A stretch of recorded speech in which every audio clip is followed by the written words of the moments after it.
We are in Luke's Gospel, chapter 19. Had a great night at our servant leader celebration. Who was there? Was that fun? That was good? Wow, only half of you made it back. That's great. Not sure what that means. Luke 19, starting in verse 1. He, speaking of Jesus, entered Jericho, and he was passing through. And there was a man named Zacchaeus. He was a chief tax collector. He was rich. And he was seeking to see who Jesus was. But on account of the crowd, he could not, because he was small of stature, little guy. So he ran on ahead and climbed up into a sycamore tree to see him, for he was about to pass that way. And when Jesus came to the place, he looked up and said to him, "Zacchaeus, hurry and come down, for I must stay at your house today." So he hurried and came down and received him joyfully. When they saw it, they all grumbled, "He has gone in to be the guest of a man who is a sinner." And Zacchaeus stood and said to the Lord, "Behold, Lord, half of my goods I give to the poor. When I have defrauded anyone of anything, I will restore it fourfold." And Jesus said to him, "Today salvation has come to this house, since he is also a son of Abraham. For the Son of Man came to seek and to save the lost." Well, let's meet our little friend. At first glance, he seems to be doing pretty well for himself. We're told that he is a tax collector, and we are told that this man is incredibly wealthy. He is rich. Now, good for him, bad for his eternal status, though, because Jesus, if you recall in context, was just joking about how hard it was for, once again, a rich person. Seems to be talking about rich guys all the time, but for a rich person to make it to heaven, he said it was harder than to try to put a camel through the eye of a needle. Now, not only is this guy rich, but he is a tax collector. There is perhaps no job that has been more hated throughout history than the one that Zacchaeus is a part of and mentioned right here. Now, because he is the tax man, he would be, need to understand this, very pro-Roman government, pro-Roman rule. He's collecting taxes and providing for the Roman Empire. Now, to get the full understanding of what that actually means, Rome is ruling the world from Europe to India. You rule something that big, you've got to have a pretty big army. Now, in those days, armies were made up of mercenaries from other countries that you have conquered. And the only way to fund a massive army of mercenaries with weapons and food is to literally tax the people of those areas to death. Now, taxes were not just for military, it was also for expansion. It was for growth. It was to provide kind of for the Roman way of life throughout the entire world. And they needed a lot of money to keep everything going, to keep the public happy, to maintain their version of peace around the world. It took a lot of money. To cover the defense, development, and discretionary spending, it took a lot of money, right? Now, because the empire was so huge and they needed the men to tax the nations that they had conquered, what the Romans would do is they would collect their money through a system called tax farming. Think tax franchise. So here we have, he's got his little Zacchaeus operation. It's going pretty strong for him. And what they would do is assess certain districts kind of a fixed tax figure. So, you got Bend, 100,000, Redmond, 60,000, Lapine, 30,000, and Burns, they pay you to move there. But after assessing the value, they would sell the rights to that particular area. So basically, the owner of the franchise had to produce that amount of cash But, and here's the thing, and this is why they were so hated, he could keep anything left over or more that he was actually able to tax the people from. That would be his commission. Now, imagine a scenario where communication was terrible between the people and the government. That's hard to believe, I'm sure. But imagine that scenario, and the people didn't always know how much they were supposed to actually be taxed. William Lane describes, he's a theologian, he describes the categories of taxes like this. He says, first you had stated taxes. This would be like a poll tax, and it would be all men ages 14 to 65 and women between the ages of 12 and 65. They had to pay for simply being alive. Just because they were alive, they had to pay for that, right? It didn't matter if you were rich or poor. Then there was the ground tax. That was 1/10 of all your grain and 1/5 of all your wine and all of your oil. Now, in some areas, there was even a fish tax, which could have been what was even going on perhaps in the area of Galilee, when you think about like Levi, the tax collector. Then there was an income tax, which was 1% of someone's annual income.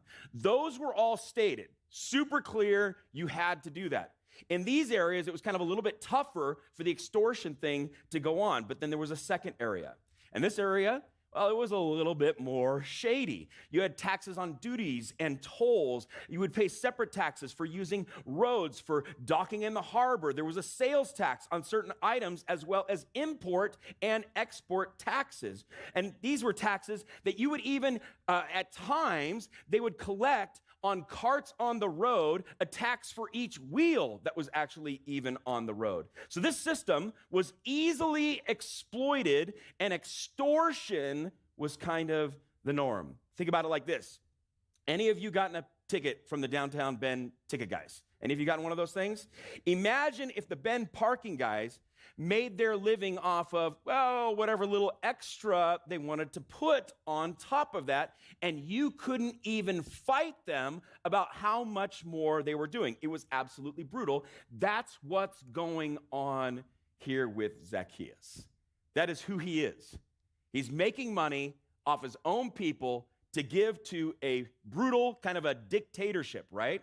So the tax guys would stop people on the road, they'd make them unpack, and they'd charge whatever they wanted on whatever they saw.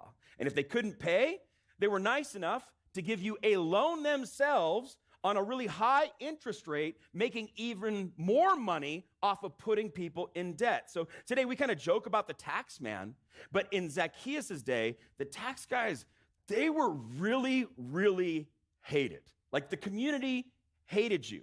You put this all together, Zacchaeus, who is a Jew, but had purchased from Rome the right to raise funds off his own people for an oppressive, mercenary force that was responsible for the death of hundreds and thousands of his own Jewish people. It'd be like a Jew in Israel today raising money for like Iran, right? It just doesn't make sense. You're not going to be the most popular person on the block. So hated were these guys by their own people that they were not allowed to serve as a judge or a witness in a court session. In many cases, they were excommunicated even from the synagogue. They were considered to be a disgrace to their family. In the Mishnah and the Talmud, it gave scathing judgments on tax collectors, putting them in the same category as murderers and thieves. You weren't even supposed to take money from them because the money was seen as even tainted itself. So what does this mean for Zacchaeus? He's a misfit. He's a reject. He's an extortioner, right? He's a traitor. He's an outlaw. He doesn't fit in his own culture. The Jews don't want him. The Romans don't like him. Religion itself has now rejected him. Now the question becomes, how does Jesus, the Son of God, engage with a guy like this? Would Jesus pursue this man? Would Jesus care for this person? The lowly, the reject, the outcast, the extortioner, the one that everybody else hates. How does God look at a person like this? And we see there, it tells us, it says, he entered Jericho and was passing through, and there was a man named Zacchaeus. He was a chief tax collector and was rich.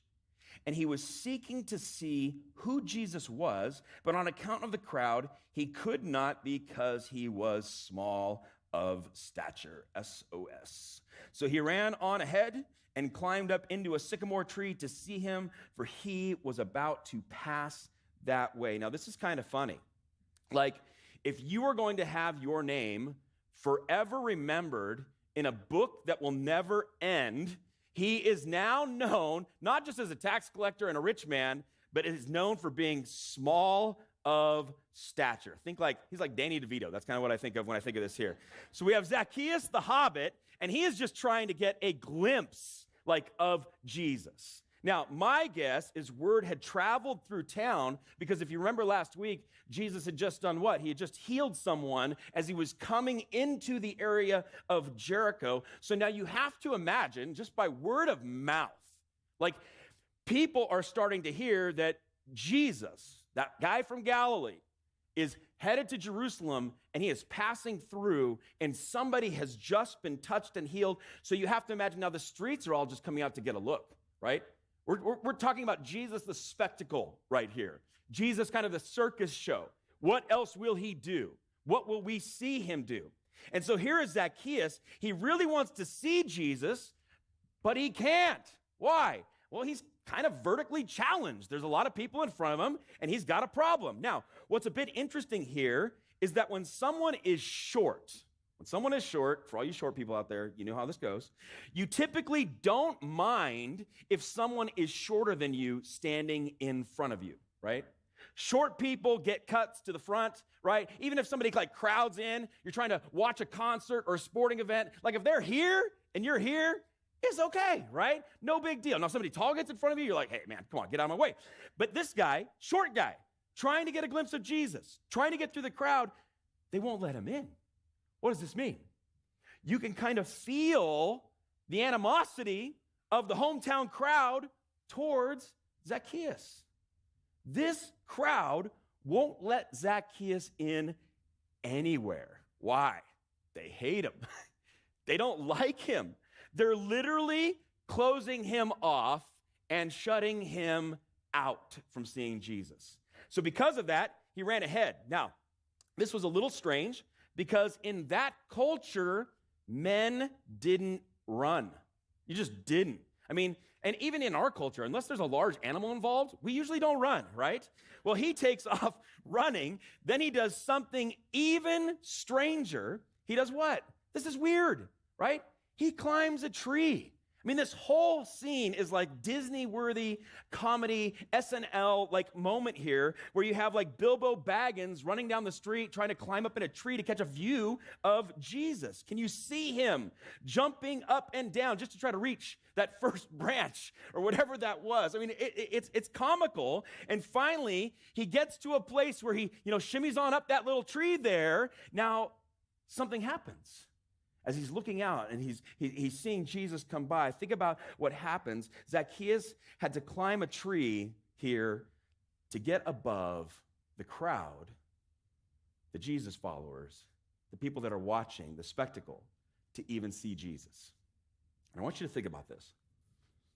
I touched on this a little bit last week, but it's possible, it's probable, at some point you have to get above the crowd in order to see who Jesus really is. To get past even those that would claim to be his followers, to see who the real Jesus is. Maybe you're here, kind of been poking around TFAB a little bit, little J curious, Jesus curious, kind of thinking about this whole Jesus thing. And you've been thinking about Jesus, but man, you remember what some of your Christian friends were like growing up. Or maybe you've got some Christian relatives that you experienced what 2020 was like with them in that particular community. Or maybe you had an experience that wasn't that great at a previous church or a previous community. Or hey, you have a family, that claims to love Jesus, but wow, you know them. Like you really know them. And they've pushed back on you, or they've made it difficult for you to just get a glimpse of who Jesus really is. Be careful not to allow the crowds to detour you from Jesus. Because there are a lot, and I'll throw myself into the camp, of hypocritical, sometimes judgmental, at times self-righteous, religious admirers, maybe just on Twitter or social, that might keep you from getting a glimpse of who Jesus is. Jesus' own disciples, his own crew, we're not just talking about the no-name crowd people pushing him out, his own disciples, we have seen, have been guilty of not bringing people to Jesus, but very quick to be like, let's just call down some fire and like flamethrow them. Jesus, can you just take them out? Just say a few words. Jesus, these kids don't need to be with you. See, even his own disciples sometimes had the ability to push away. And you can see the disdain here. This isn't just like the crowds and they're busy. Like when Jesus actually takes a moment to go to this guy's house, you can see the disdain of the crowd because what do they say? That guy's a sinner. That's that guy. We know them. We know how brutal he is. Jesus, why would you go there? Why would you spend time with them? And maybe you're here today because you're intrigued by Jesus, but you have also been a little hesitant because of the crowds that are following him, or someone in the church has been hypocritical or judgmental. Listen, one of the biggest barriers to Christianity, it's not Jesus. It's not Jesus. But the people that are kind of moralistic or self-righteous or religious that think that they are or know Jesus.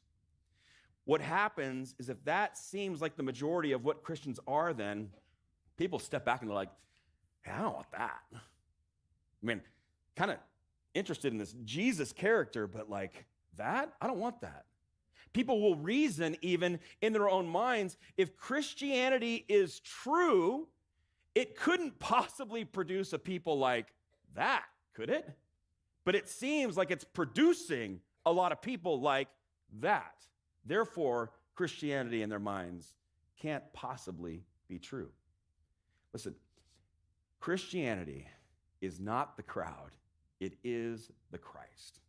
And that is what it is all about. Zacchaeus found a way to look at Jesus apart from the crowd. And not only did he not let the crowd keep him from seeing Jesus, but he didn't even try to see Jesus through the crowd. He found a vantage point by which he could get over the crowd and get past the crowd and see Jesus differently or directly. In order to really know Jesus, you're going to have to get past the self-righteousness. You're going to have to get past some of the religious. You're going to have to get past some of the professing Christians. You have to get past the hypocrisy and the inconsistency of so many people in the church now and when you read church history. Because church history isn't all that pretty either sometimes. Why? Because it's made up of people. And people do stupid stuff. It just happens. You have to do what Zacchaeus did, which is to say, I'm going to find out who Jesus really is. Let's see, apart from the crowd, who is Jesus? I'm not going to be affected by all of the inconsistencies of the people who say they're his followers. I'm going to see who Jesus really is. Well, how do you do that? Well, the beauty of the Bible is God has revealed himself to us in it. And when you read the Bible, specifically the Gospels, which is what we're doing in Luke, and you read it, you begin to see, what was Jesus actually really like? And guess what you find? Jesus doesn't really appreciate religious people either. Like, it's on every single page. It gets really hard to talk about him all the time, every single week, week after week, because it's the same conversation that we have been having. And as we have studied through Luke, we have found him what? Embracing the sinners, who everybody else wants to kind of cast out, and rebuking the religious leaders. It is literally almost on every single page. And whenever you see Jesus talking to unbelievers and prostitutes and pimps and tax collectors and sinners, man, he just comes across as incredibly gracious and gentle to them. Even when he's trying to get them to change, to nudge them in the direction of the kingdom, he's kind He's got open arms. The only place Jesus goes really hard is with Bible teachers, right? It's with the religious leaders that think that they're awesome and have no issues, that think that they're great and they don't need Jesus. Remember when Jesus said, woe to you, Chorazin and Bethsaida? He literally pronounces woe on these towns that had kind of just rejected him. He says, it will be better on the day of judgment for Sodom and Gomorrah, which are already toasted, right? Than for you. Do you know what he's saying there? Bethsaida and Chorazin, they were nice little cute towns where everybody kind of subscribed and went to synagogue. They tried to keep the law. And of course, we all know about Sodom and Gomorrah and the comparison between the two. And what he's saying is woe to you hanging out in the Bible Belt that seem all put together and your churches are full. It's better to be like Sodom and Gomorrah on that day than it is for you. It's better on Judgment Day for the red light district of Amsterdam than for you who think you have it all together. See, Jesus comes into these places, those places, red light places, red light people, and he's just not afraid of them. He's not afraid of sinners. Why? That's why he came. That was the whole point. So be careful if you're kind of on the outside, looking in at the tree, trying to look past those people, whoever they are. Be careful not to allow the moralistic, self-righteous people turn you away from Jesus, because that isn't Jesus. So there may be times where you got to get above the crowds that are following Jesus to actually see who Jesus is. Then what happens? This is crazy. And when Jesus came to the place, he looked up and said to him, Zacchaeus, hurry and come down, for I must stay at your house today. So he hurried, came down, and I love this term, received him joyfully. And when they saw it, they all grumbled, he has gone in to be the guest of a man who is a sinner. Now, who is seeking whom really here? Think about it. You might think Zach. He's looking for Jesus. He's searching for Jesus. Zach was trying to get a glimpse of the famous healer. He just wanted a peek at the show that was coming through town. He was seeking, verse 3 says, to kind of see who Jesus was, right? Who this person was. He wasn't seeking him out as God here. He wasn't seeking him out to have a relationship with God. He wasn't searching for that from him. He wanted to know what the circus show was, but guess who was looking for this relationship? Jesus. Zach is up in a tree, and then Jesus looks up, and I love this. He calls him by name. That's really important. I don't know. Bible commentators don't know. How did he know Zacchaeus' name? Maybe the Holy Spirit revealed it to him in this moment.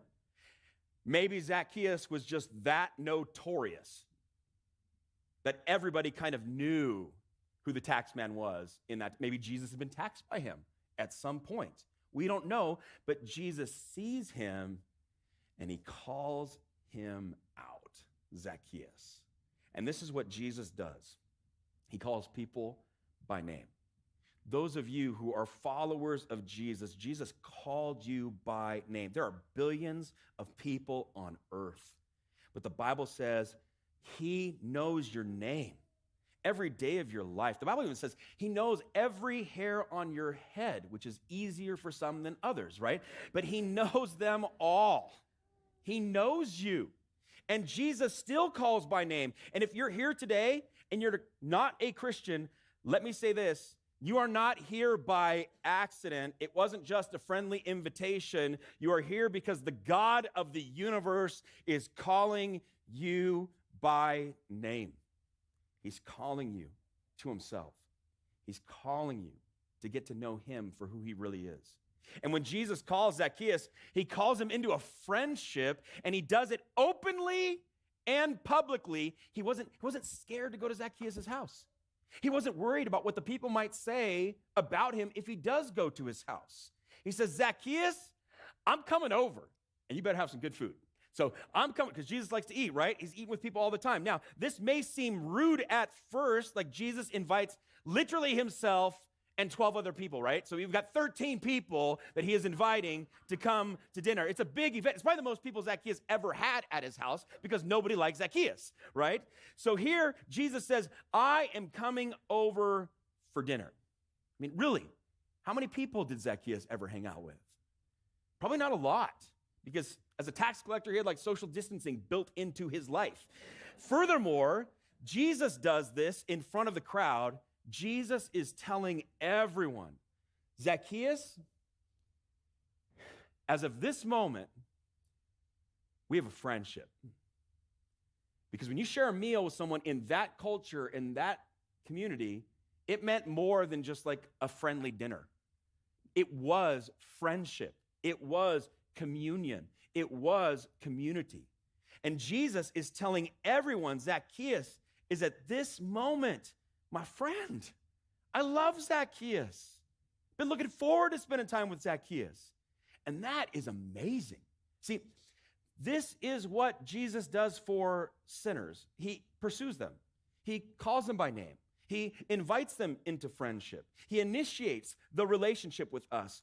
Jesus wants to dine with those nobody wants to dine with. Like he wants to spend time with them. And that's a big difference between religion and the gospel.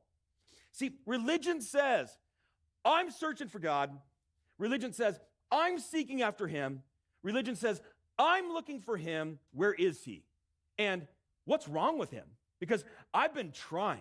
There are sinners over there. They are much worse than me. I'm the one that's following the rules. He owes me for this. That's religion. But the gospel is, I'm lost. I'm a moral failure. I have come up short.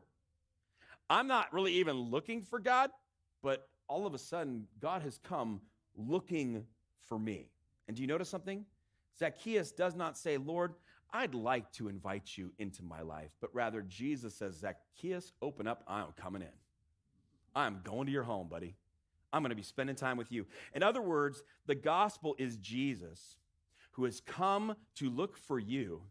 You weren't even after him. You had moral failures, probably had male failures too. I have come to bring you salvation. You don't seek after me, but Jesus is coming after you like he does Zacchaeus. The most despised, unpopular man in the whole city. This wee little man, right? Remember the song from Sunday school? Won't get that one out of your head. It's like the wheels on the bus. Sorry, just did that to you too. But the wee little wicked man, Zacchaeus, that guy, Jesus came after. And he does this, guess what? He does it before Zacchaeus cleans up his life. Before Zacchaeus renounces his tax position. He says, Zach, I'm going to be your friend. I'm not sure about you, but I am glad that God doesn't wait for me to get all of my stuff together before he invites me into relationship with him. Now, how do we think the religious people feel about that kind of a thing? Well, we kind of know. It says they grumbled. That's how religious people feel when Jesus hangs with sinners. They say, what? He's eating with a guy who is a sinner, not was a sinner, but is a sinner. Now, if Zacchaeus maybe had cleaned up his life and then Jesus had gone, maybe they could start to say, okay, maybe this is a little bit more acceptable, but Jesus goes to eat with him before he cleans up his mess. Every other religion in the world says, you need to change, you need to clean up, and maybe God will invite you to have dinner with him. Maybe God will accept you. The gospel flips that whole thing on its head where it says God has offered acceptance to you in light of that invitation to change.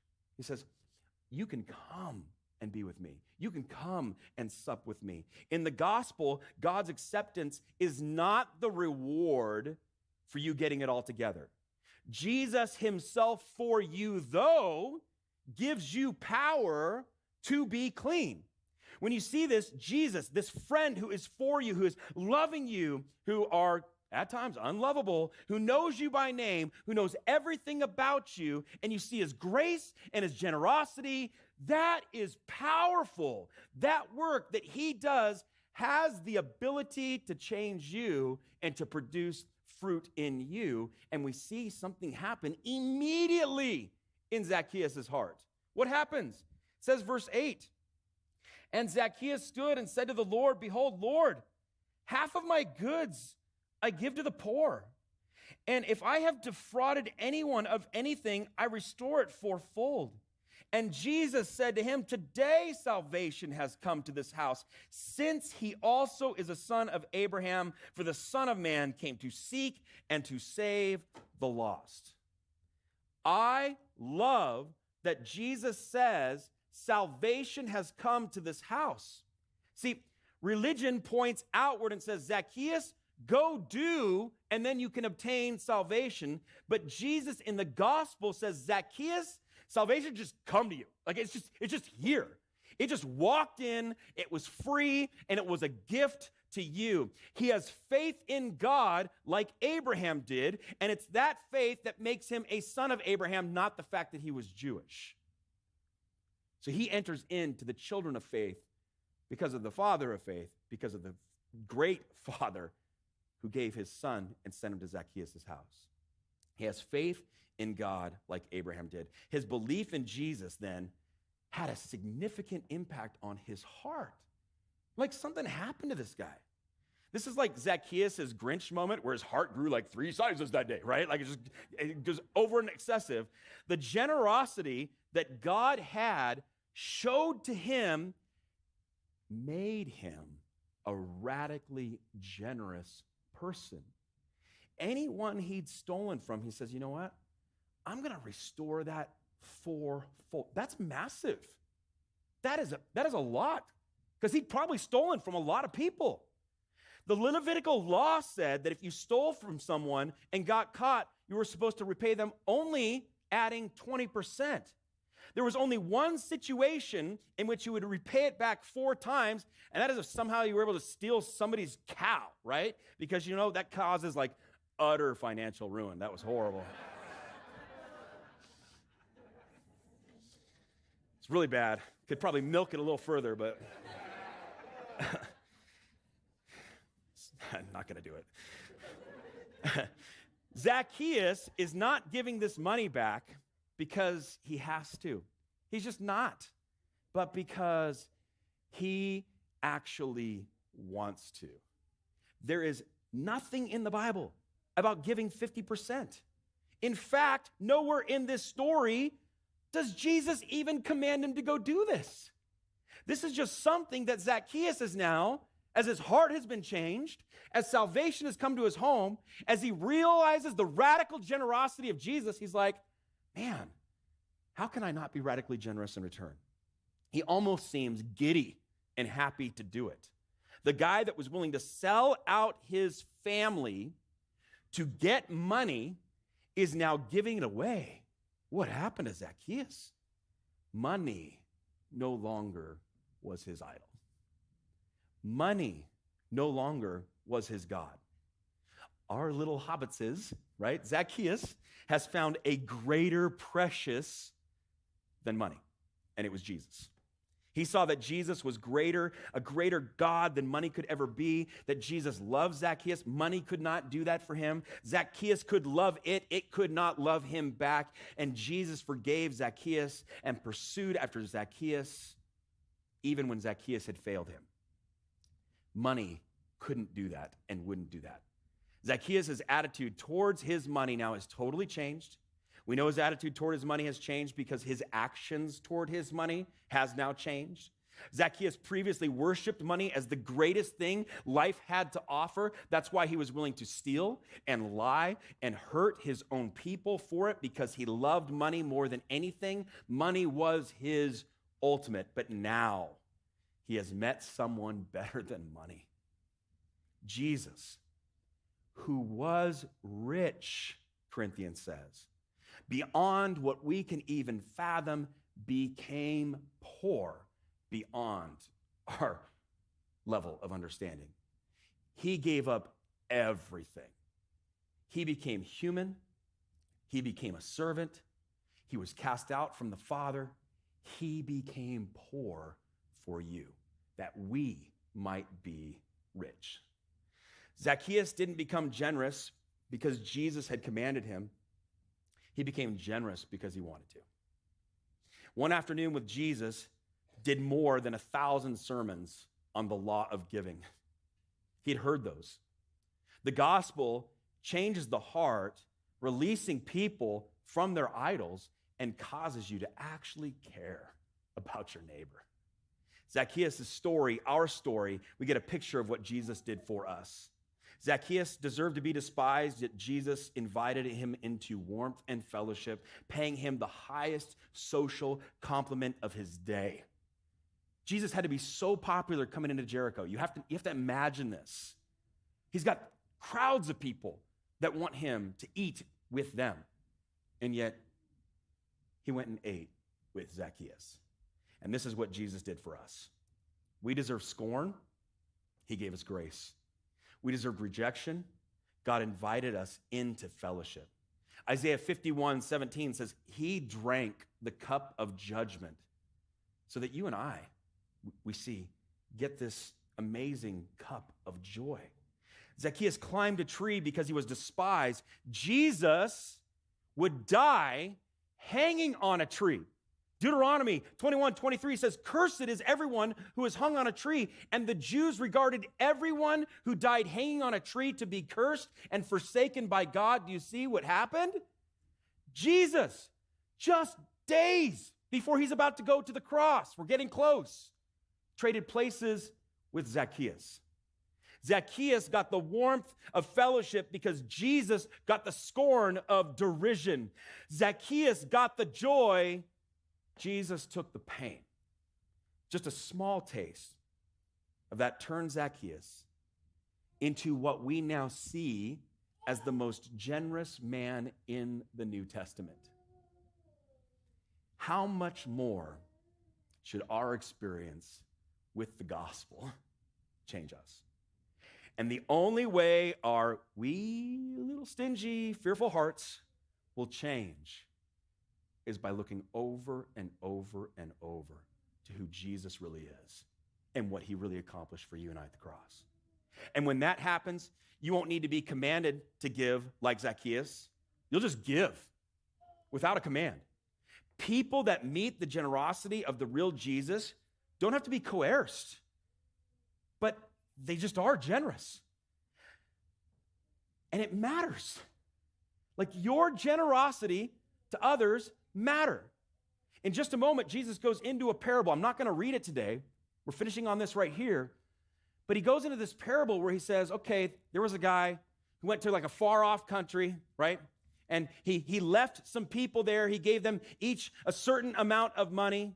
And he was going to go away for a while, but then something happened. The people there hated the king, didn't want to be a part of the king, and they rebelled against the king. Well, his servants who he left there with money to use faithfully, one guy takes 10 and doubles it, and the other takes 5 and doubles it. Another person, he was so scared of the master, he says, yeah, I didn't use it.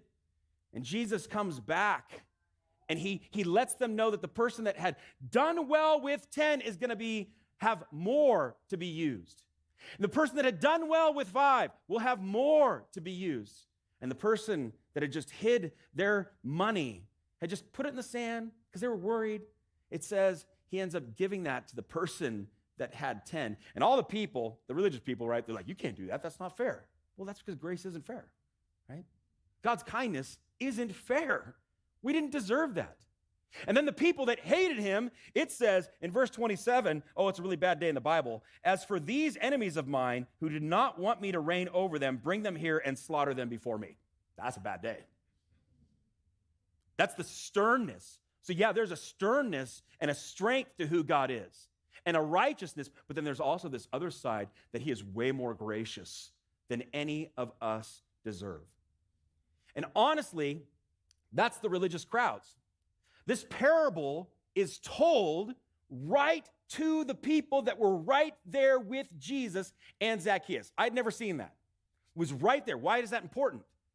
Well, who do you think the good servant is that he's probably talking about? He's just been talking about money. Zacchaeus all of a sudden is like, I want to use my money for the kingdom.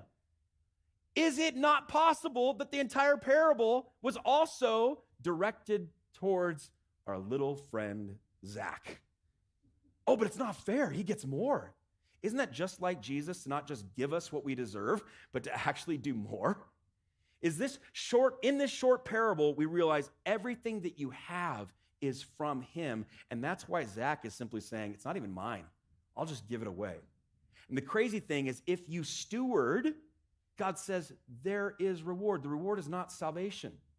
Jesus didn't kind of flip into a works issue here. It's a generous, gracious issue that God wants to reward us for using what he has already given to us. Like, we don't deserve either what he gives to us to use or the reward at the end. Perhaps that's why in Revelation they're seen casting down their crowns before the throne of God, realizing, man, I am not worthy, but he is.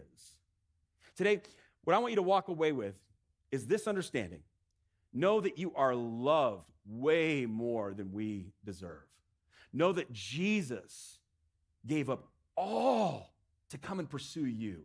And my prayer is that out of that space, because he is generous to you, that generosity then flows out from us. Not like the crowds who are keeping people away, but a generosity that is so radical, people can't help but see Jesus.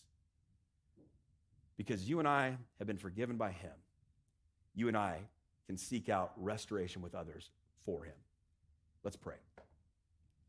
God, you have been so good, so kind to us. We are grateful and thankful for that kindness. And over, we can't stop hearing it. Everything around us wants to tell us that we've got to do something in order to be redeemed or accepted or loved. We better keep up whatever act it was that we were trying to put on. But you have said we are loved by you, created in your image. Your pursuit of us over and over and over again, your kindness to us in the gospel, it's overwhelmingly good. God, create in us, as we look at your gospel on a daily basis, just generous hearts, as we love you and honor you. In your name, amen. This time we're going to get to come to the table. We receive the body and the blood of Christ. You can come knowing that your sin has been paid for. It is done. And it's not because you're taking of the cup once again or breaking of the body once again. No, it is finished, is what Jesus said. You come to this table and you celebrate. This is where Jesus says, hey, not just Zacchaeus, but I want to dine with you. I'm coming to your house today. Partake, this is my body. Partake, this is my blood. Receive of me. Receive the grace, same grace that I bestowed upon Zacchaeus. So we do that now. If you desire to give, there's boxes at the table. And right now, we're just going to respond to God's kindness and his love and his grace towards us. So let's do that now.